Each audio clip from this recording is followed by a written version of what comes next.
Ano raw? Ah!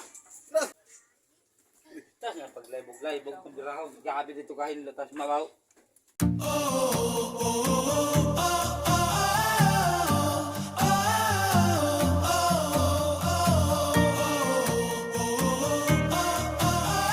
Ang dami naman ng mga mangroves dito na isla. Napamangha. Mas maganda talaga pag maraming mangroves sa mga isla.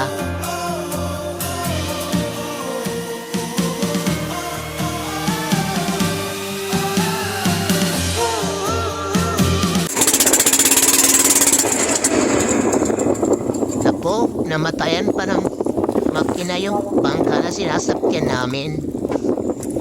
Malayo-layo pa naman daw yung pupuntaan pa namin na isla. Siguro magagabihan kami nito. Ano pa yung gagawin namin?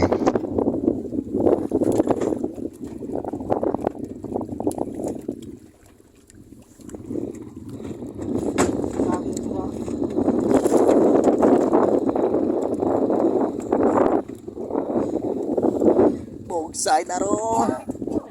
Okay lang sa akin. Sanay naman ako magbugsay. Tara na, sigway na tayo. Ay, gumana din yung makina. Ayaw magsigway. Happy yan. Wow! Ano kayang klaseng species to? Di ko alam.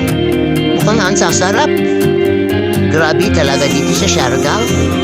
Napakayaman sa yamang dagat. Ano nga naman kaya ito? Kurang laki.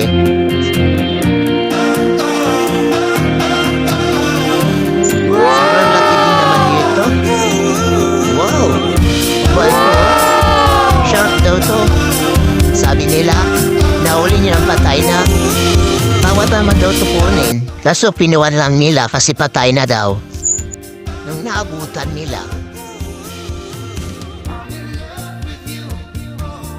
Ito, tinatalian ni Kuya. Banadan daw tawag nito, sabi ni Kuya. At ito na naman, ano kaya ito? Parang larva. Sa kahoy pa. Ang laki. Nakapamangha naman dito sa Siargao. Ang saya. Ang dami mo nakikita kahit ano. Dito din, laki ng isda ni ate. Wow!